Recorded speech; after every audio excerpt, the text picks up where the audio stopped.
आज संडे का दिन था। सुबह के समय एक लड़का जिसने सफेद रंग की बनियान पहनी हुई थी और नीचे सस्ता सा ट्राउजर पहना हुआ था, उसके पैरों में सस्ती सी स्लीपर्स थी और एक हाथ में बाल्टी जिसमें सिर्फ घुला पानी था। उसके सामने ब्लैक कलर की मर्सिडीज बेंज खड़ी हुई थी जिसे वह चमकाने में लगा हुआ था। वो इतने अच्छे से उस कार को क्लीन कर रहा था जैसे कि उसे इस बात का डर हो कि कहीं गलती से उस कार पर कोई स्क्रैच ना लग जाए। तभी अंदर से किसी के चिल्लाने की आवाज आई, सुबह सुबह कहां मर गया नालायक। ये कामचोर हमेशा ऐसा ही करता है। इसने अभी तक मेरे कपड़ों पर इस्त्री क्यों नहीं की? इसे पता नहीं है कि मुझे आज एक इंपॉर्टेंट मीटिंग में जाना है। पर वो लड़का तो अपनी मस्ती में ही मस्त था, उसे कहां कुछ सुनाई दे रहा था। उन लोगों ने पूरा घर छान मारा। तभी किसी की भारी भरकम आवाज आई, तुम क्यों उस बेचारे के पीछे लगे रहते हो? तुम्हें पता नहीं है आज संडे है, वो जरूर मेरी गाड़ी को चमकाने में लगा होगा। ये थे उस फैमिली के हेड मिस्टर भार्गव अग्रवाल और उनके 2 बेटे थे, एक विजय और दूसरा शशिकांत। दोनों बेटे एक ही जगह पर रहते थे पर उनका मेंशन अलग अलग था और इन दोनों के माता पिता कहीं भी रह सकते थे, उन्हें कोई रोक टोक नहीं थी।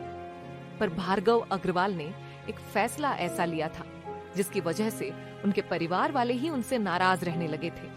और वो फैसला था नैना की शादी एक लो क्लास लड़के से करना जो उनकी नजरों में एक निकम्मे नालायक कामचोर के अलावा कुछ भी नहीं था। विजय नैना के पिता थे। वो चिल्लाते हुए बाहर चले गए थे। बाहर एक लड़का जो दिखने में ही ऐसा लग रहा था कि जैसे इसने कभी जिंदगी में अच्छे कपड़े तो देखे ही नहीं है।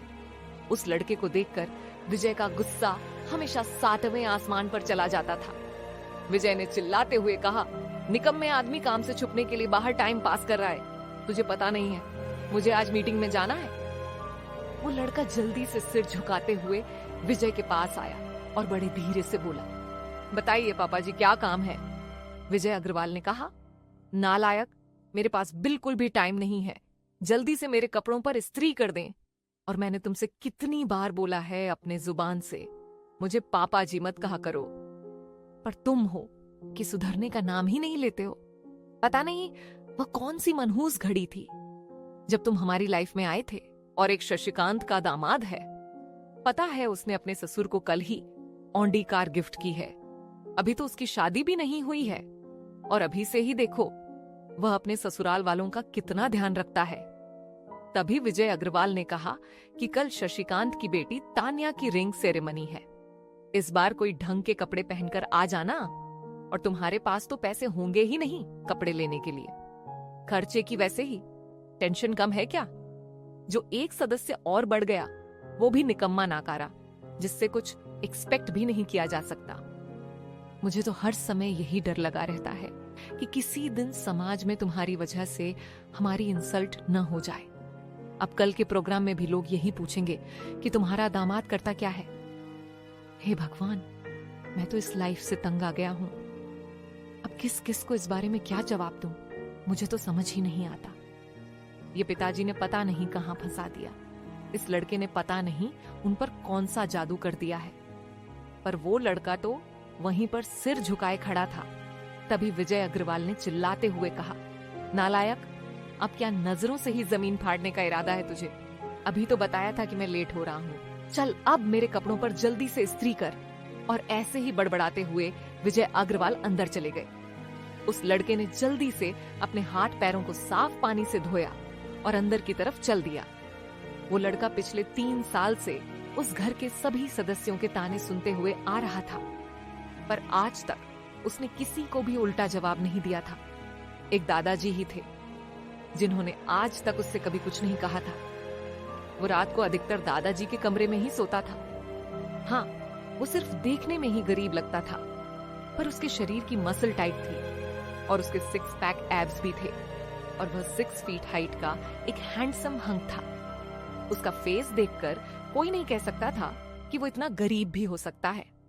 उसके अंदर आते ही विजय अग्रवाल ने उसे अपना एक कीमती सूट और व्हाइट शर्ट दी और विजय अग्रवाल ने उससे कहा, नालायक, इस सूट पर दाग नहीं लगना चाहिए।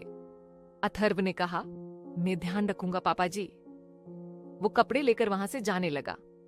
तभी सामने से एक ब्यूटीफुल लड़की आ रही थी।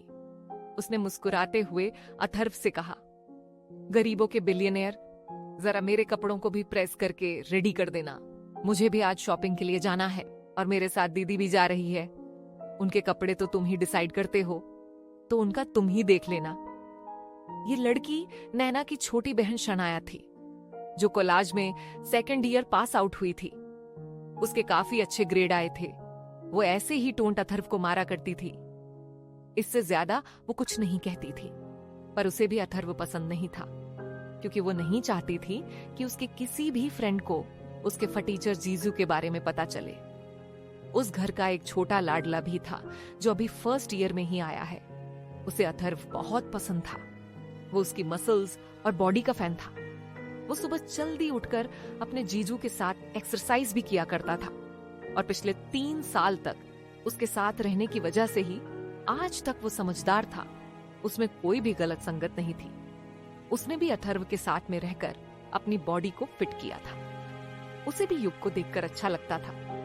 कोई तो है जिसके साथ वह अपनी इतनी अच्छी सुबह बिता सकता था। सबसे डेंजर दादी सरोज देवी थी, जिसके बोल ही ऐसे होते थे जैसे कि किसी ने उस पर तीर चला दिया हो। वो तो गुस्सा आने पर दादाजी को भी नहीं छोड़ती थी। वह हमेशा दादाजी को यही ताना मारा करती थी कि तुमने मेरी फूल सी पोती की जिंदगी खराब कर दी है। और अथर्व को तो वह ऐसे आड़े हाथ लेती थी कि पूछो ही मत। अथर्व ने जल्दी से विजय अग्रवाल के कपड़ों पर प्रेस की और उन्हें बड़ी सावधानी के साथ उनके रूम में रखकर आ गया। कुछ ही देर में वो रेडी होकर आ गए थे। उसके बाद अथर्व ने शनाया और अपनी वाइफ के कपड़े रेडी किए, जिसका नाम नैना था, और उसके कपड़ों को उसके रूम में रखने के लिए चला गया। जैसे ही वो अंदर साइड टेबल पर कपड़े रखकर जाने ही वाला था कि तभी वॉशरूम का डोर ओपन हुआ और अपने शरीर पर व्हाइट टॉवल लपेटे हुए एक ब्यूटीफुल लड़की अपने रूम में आगे की तरफ बढ़ी। तभी उसकी नजर अथर्व पर पड़ी, जिससे वह अपनी जगह पर ही फ्रीज हो गई थी। उसकी बॉडी एकदम गोरी थी। उसके शरीर पर पानी की बूंदें ऐसे चमक रही थीं, जैसे कि मोती रोशनी में चमकते हैं।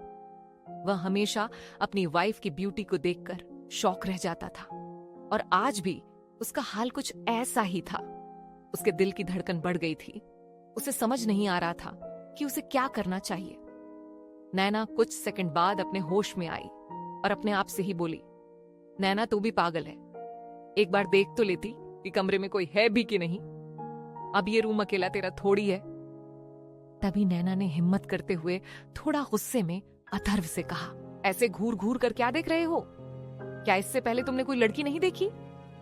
नैना की आवाज सुनकर अथर्व होश में आया और अपनी आंखों को दोनों हाथों से ढककर जल्दी से वहां से भाग गया। उसे ऐसे भागते देखकर नैना जोर जोर से हंसने लगी। सबसे बड़ी हैरानी की बात यह थी कि आज तक नैना ने कभी भी इस शादी को लेकर कोई बात नहीं की, और न ही उसने आज तक ये कहा कि मुझे यह शादी मंजूर है या नहीं। बस वह इस बारे में कोई बात ही नहीं करना चाहती थी। पता नहीं उसके दिमाग में क्या चल रहा था। नैना को हंसते देख शनाया ने आते हुए उससे कहा, दीदी आपको क्या हुआ? आज तो आप काफी जोर जोर से हंस रहे हो। अरे शनाया, कुछ नहीं, हमारे घर में है तो सही। एक बेवकूफ उसकी हरकतें देखकर बस थोड़ी हंसी आ गई थी। शनाया ने नैना से कहा, दीदी आप उस मिडिल क्लास को तलाक क्यों नहीं दे देती? वो तो इतना गरीब है कि उसे तो मैं मिडिल क्लास भी नहीं कह सकती। नैना ने उसकी बात का कोई जवाब नहीं दिया। तभी सनाया ने कहा, दीदी आप कभी भी उसके बारे में बात क्यों नहीं करते हो? आपने आज तक यह भी नहीं बताया कि वह आपको पसंद है या नहीं। पता नहीं आप पिछले 3 साल से कैसे उसके साथ रह रही हो, मुझे तो समझ ही नहीं आता।